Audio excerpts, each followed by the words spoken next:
کچھ مبصرین کا خیال ہے اور گراؤنڈ ریالٹی بھی یہی ہے کہ چائنا کی گھیراؤ پالیسی جو ہے وہ امریکہ کا ایک دھرینہ خواب ہے اور جس کے لیے وہ بھرپور کوشش کر رہا ہے. لیکن گراؤنڈ ریالٹی یہ ہے کہ افغانستان میں امریکہ کو مار پڑ رہی ہے. پچھلے 2 اشروں سے اس نے بھرپور کوشش کی وہاں قدم جمانے کی، لیکن اللہ تعالیٰ کی مدد ہم کہیں گے جو طالبان افغانستان کو حاصل تھی، اور اللہ تعالیٰ نے اپنا رحمت دکھائی ہے، اپنا کرم دکھایا ہے کہ نہتے لوگوں کے ہاتھوں امریکہ جیسی قوت، بلکہ نیٹو فورس پوری جو ہے وہ سرنڈر ہو کے اب جانے بجانے کے لیے وہ بھاگ رہے ہیں.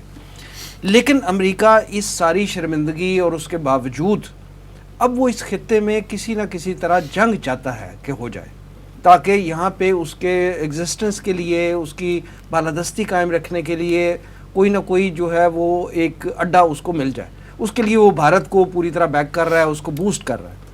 آپ یہ بتائیے، اگر خدا نخواستہ وہ اپنے ان ارادوں میں کامیاب ہو گیا تو کیا پاکستان ایسی کسی جنگ میں جو خاص طور پہ جو نظر آ رہا ہے کہ چائنا اور انڈیا جو ہے وہ فیس ٹو فیس ہیں لداخ میں اور اس کے سراؤنڈنگز میں، تو پاکستان ارریلیونٹ رہ سکے گا ان حالات میں اگر خدا نخواستہ یہ جنگ گرم ہوتی ہے تو؟ وسیم صاحب، امریکہ میں ایک 95 سالہ بابا ہے، اس کا نام ہے ہینری کسنجر.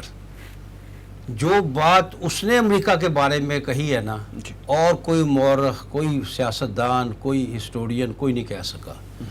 وہ کہتا ہے کہ امریکہ جتنا بڑا دشمن اپنے دوست کا ہوتا ہے اتنا بڑا دشمن وہ اپنے دشمن کا نہیں ہوتا. تو بات یہ ہے کہ امریکہ کا اس وقت چائنا کے حوالے سے معاملہ یہ ہو گیا ہے جسے کہتے ہیں ناؤ اور نیور. یہ معاملہ ہے امریکہ کا. امریکہ سمجھتا ہے کہ اگر اس وقت چائنا کا راستہ نہ روکا گیا، اگر چین اس قابل ہو گیا سی پیک بنانے میں اور بی آر کا وہ سارا منصوبہ اس کا مکمل ہو گیا، تو میری بلکہ میں پورے وثوق سے کہہ سکتا ہوں، اللہ یہاں تک کل کیا ہونا ہے، لیکن جو زمینی حقائق ہیں وہ بتاتے ہیں کہ امریکہ سپر پاور نہیں رہے گا. لہٰذا امریکہ کے لیے زندگی اور موت کا مسئلہ. اور وہی ہینری کسنجر صاحب کی بات کو سامنے رکھ کر امریکہ کیا کر رہے ہیں؟ اپنے دوست کو اب آگ میں جھونک رہا ہے، بھارت کو، لڑادے میمولے کو شہباز سے.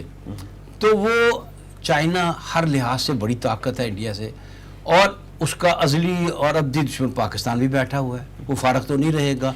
تو بھارت کے لیے بڑی مصیبت بنی ہوئی ہے اس حوالے سے.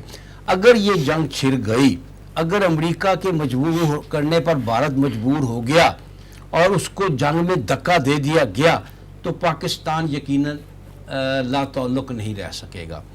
پاکستان جو ہے اس کو اس جنگ میں شامل ہونا پڑے گا، کیونکہ میری ایک رائے ہے، کچھ اور لوگوں نے بھی اس کی توثیق کی ہے، کہ یہ گلگت اور بلتستان پہ جو انڈیا حملہ کرنے والا تھا نا، اس 4-5 ماہ پہلے، یہ حملہ بالکل تیار تھا، پاکستان کی فوجیں بھی سامنے آ چکی تھی.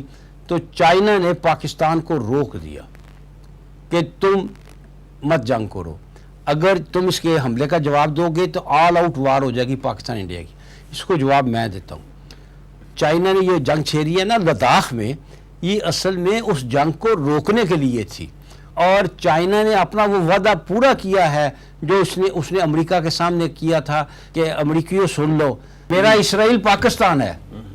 یہ اس نے امریکیوں کو کہا تھا کہ میرا اسرائیل پاکستان ہے. لہٰذا اس کا مطلب یہ وہی رول اس نے ادا کیا. اسرائیل کے لیے لڑی ہے امریکہ نے، عراق پر حملہ کیا، افغانستان پہ حملہ کیا، لیبیا پہ وغیرہ وغیرہ سب کیا، خاموش بیٹھا رہا اسرائیل. تو فائدہ کس کو ہوا؟ فائدہ سارا اسرائیل کو ہوا. تو وہی کام کسی حد تک ہے، وہ اس کا 1/100 سمجھ لیجئے کہ گلگت بلتستان پر حملے سے روک دیا، اور لداخ پر آپ کو معلوم ہے اس نے 28,000 مربع کلومیٹر پہ اس پہ قبضہ کر لیا. یہ تو اعتراف کیا ہے نا ان کے وزیر نے پارلیمنٹ میں.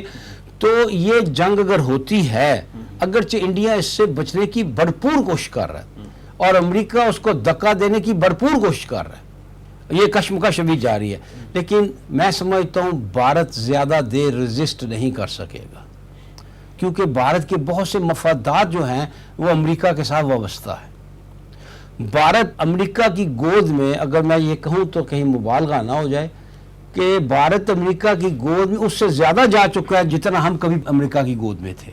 اس سے زیادہ جا چکا ہے، اس سے زیادہ اس کا محتاج ہو چکا ہے بہت سے معاملات میں. تو یہ اس وقت صورتحال ہے. اگر یہ جنگ ہوتی ہے تو پاکستان الگ تھلگ نہیں رہ سکے گا.